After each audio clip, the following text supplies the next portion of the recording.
नमस्कार, welcome to world affairs. मैं हूं प्रशांत धवन। नाउ पाकिस्तानी मीडिया आज के समय ये क्लेम कर रहा है कि अराउंड 300 पाकिस्तानी लोग एक बहुत ही बड़े माइग्रेंट बोट ट्रेजेडी में ग्रीस के पास मारे गए हैं। यहाँ पर आप देख पाओगे आर्टिकल द नेशन के, ये एक पाकिस्तानी न्यूज़ पोर्टल है। यहाँ पर लिखा है कि 298 पाकिस्तानीज फियर डेड। नाउ मैं ये बता दूं, फियर्ड डेड का मतलब यह है कि आशंका जताई जा रही है, पॉसिबिलिटी है कि इतने लोग मारे गए हों ग्रीस के पास, क्योंकि एक जो शिप थी जहां पर बहुत सारे माइग्रेंट्स यूरोप में जाने की कोशिश कर रहे थे, ये रास्ते में पलट गई और उसके बाद बहुत से माइग्रेंट्स मिसिंग हैं। एटलीस्ट पाकिस्तान की सरकार तो ये कह रही है कि जो पाकिस्तान ऑक्यूपाइड कश्मीर है, जिसको ये लोग कहते हैं आज़ाद जम्मू कश्मीर, यहाँ से 50 लोग तो मिसिंग है। तो मोस्ट प्रॉब्ली पाकिस्तान की सरकार भी धीरे धीरे जो ऑफिशियल नंबर है इसको कोट करना स्टार्ट कर देगी। बट इन रियलिटी कितने पाकिस्तानी मारे गए हैं, इसके लिए डीएनए चेक करना पड़ेगा डेड बॉडीज का।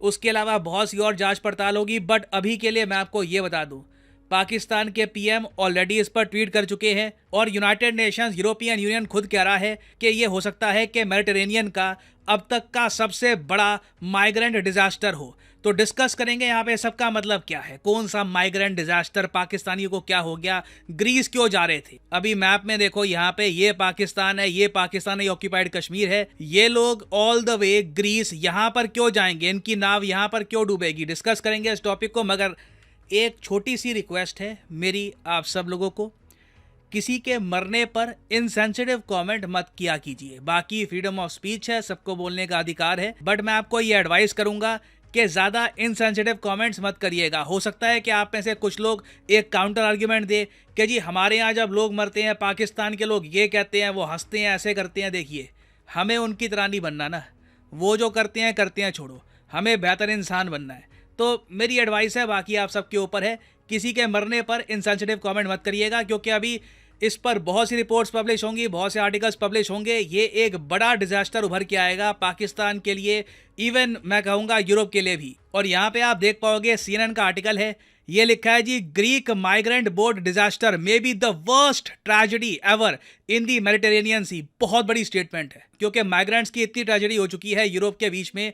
अब यहाँ पर यह कह देना कि ये सबसे बदतर हो सकती है, हो सकता है कि इससे ज़्यादा लोग कभी ना मारे गए हो। यूएन जब खुद कह रहा है कि 500 लोग मिसिंग है, काफ़ी लंबे समय से मिसिंग है, तो मृतकों का आंकड़ा बहुत ही ज़्यादा होने वाला है यहाँ पर। और अभी के लिए देखिए, यूरोप में जो देश है ये सब आरोप लगा रहे हैं स्मगलर्स पे कि उन स्मगलर्स को पकड़ो जिन्होंने मासूम लोगों को सपने दिखाए कि आप ना यहाँ पर अफ्रीका के आसपास कहीं पे आ जाओ या फिर टर्की के आसपास आ जाओ, वहाँ से ना हम बोट से आपको ग्रीस में ले जाएंगे।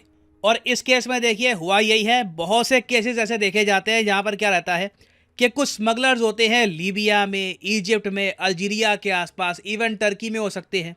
वो भोले भाले लोगों को, अब भोले भाले क्या, जैसे भी आप कह लीजिए, यंग लोगों को ये कहते हैं यूरोप जाना है, यूरोप में अपॉर्चुनिटीज़, जॉब्स, बेहतर ज़िंदगी, वीज़ा तो मिलने से रहा ना, तुम स्किल्ड वर्कर हो, इंटरव्यू में तुमको फेल कर देंगे, पाकिस्तानी पासपोर्ट देख के ही मना कर देंगे, चुपके से जाना है इलीगल तरीके से। तो ये लोग क्या करते हैं, स्मगलिंग करवाते हैं, कुछ पैसे ले लेंगे ये लोग, मोस्ट प्रॉब्ली 2-3 हज़ार डॉलर की ये बात करते हैं। उसके बाद एक ओवर क्राउडेड शिप में इलीगल तरीके से कोशिश करते हैं कैसे भी करके ना यूरोप की नेवी से बचकर, कोस्टल गार्ड से बचकर ग्रीस में कहीं इन माइग्रेंट्स को पटक दो। फिर उसके बाद आराम से यूरोप में कहीं घूमते रहेंगे। कहीं पर मान लो पुलिस ने धर लिया, हाँ जी तुम यहाँ के लग नहीं रहे, कहाँ से हो तुम, तो बोल देना जी मैं पाकिस्तान से हूँ या फिर सीरिया से हूँ या फिर इजिप्ट से हूँ, वहाँ पे वॉर चल रही है, सिचुएशन बड़ी ख़राब है, खाने को नहीं है, प्लीज़ जगह दे दो।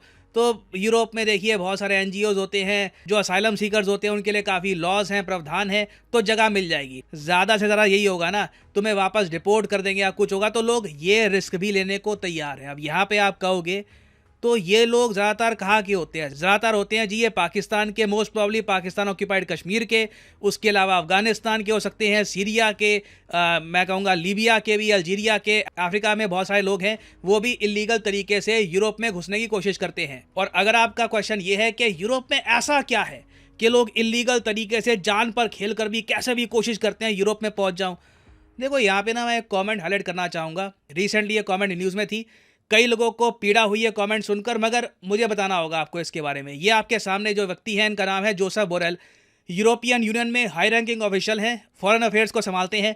इन्होंने रिसेंटली एक कमेंट कर दी। इन्होंने ये कहा कि देखिए यूरोप ना एक बागीचे की तरह है। Europe is a garden and most of the world एक जंगल है। इन्होंने ये कह दिया यूरोप तो एक मतलब बागीचा है, बाकी दुनिया जंगल है।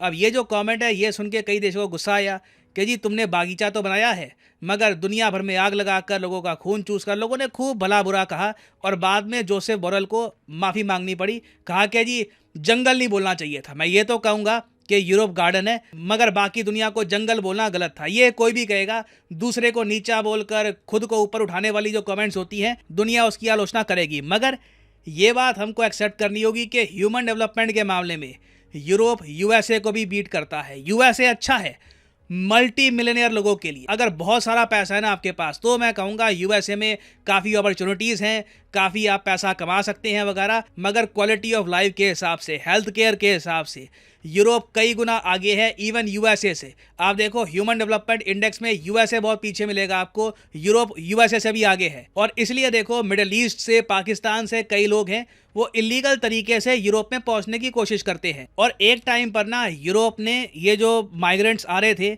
इनको थोड़ा बहुत एक्सेप्ट भी किया।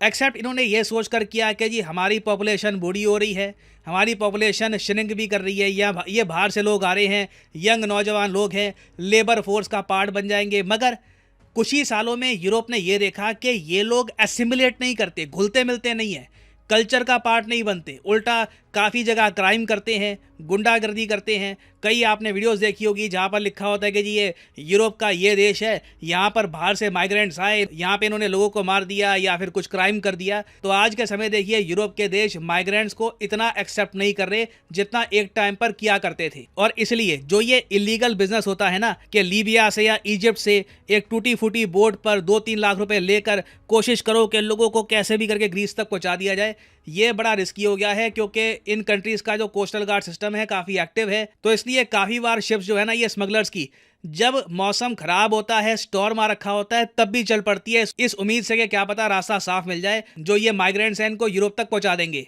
और इस केस में भी यही देखा गया है। बट मैं यहाँ पर यह कहूँगा ये जो पर्टिकुलर केस है ये पाकिस्तान को बुरी तरीके से एक्सपोज करता है क्योंकि देखिए ज़्यादातर जो लोग मारे गए हैं इस ट्रेजेडी में ये पाकिस्तान ऑक्यूपाइड कश्मीर के हैं। और इस ट्रेजेडी के बाद इंडिया डेफिनेटली ये सवाल उठाएगा कि पाकिस्तान ने पाकिस्तान ऑक्यूपाइड कश्मीर को इतना गरीब रखा हुआ है, यहाँ पे इंफ्रास्ट्रक्चर नहीं है, जॉब्स नहीं है, प्रेस वगैरह तो खैर आपको बिल्कुल ना के बराबर मिलेगी। उल्टा जर्नलिस्ट के लिए जो इंडियन साइड का कश्मीर है ये ज़्यादा फ्री है compare to Pakistan occupied Kashmir. तो इस एरिया को देखिए पाकिस्तान ने इतना गरीब रखा है, ह्यूमन डेवलपमेंट इंडेक्स में ये इतना पीछे हो गया है कि यहाँ के लोग ना अब सीरियंस के साथ जो बाकी मिडिल ईस्ट के लोग हैं जो जंग से भाग रहे हैं उन्हीं के साथ ना कोशिश करेंगे कैसे भी करके यूरोप में पहुंच जाएं। इस टॉपिक को लेकर इंडिया ने लंबे समय से ये स्टेटमेंट्स दी हैं कि देखिए पाकिस्तान ऑक्यूपाइड कश्मीर की जो रियलिटी है ना ये कंप्लीट डार्कनेस में है। लोगों को पता नहीं है कि वहाँ पे कितनी गरीबी फैल चुकी है, कितने लोगों ने सफ़र किया यहाँ पर। और आप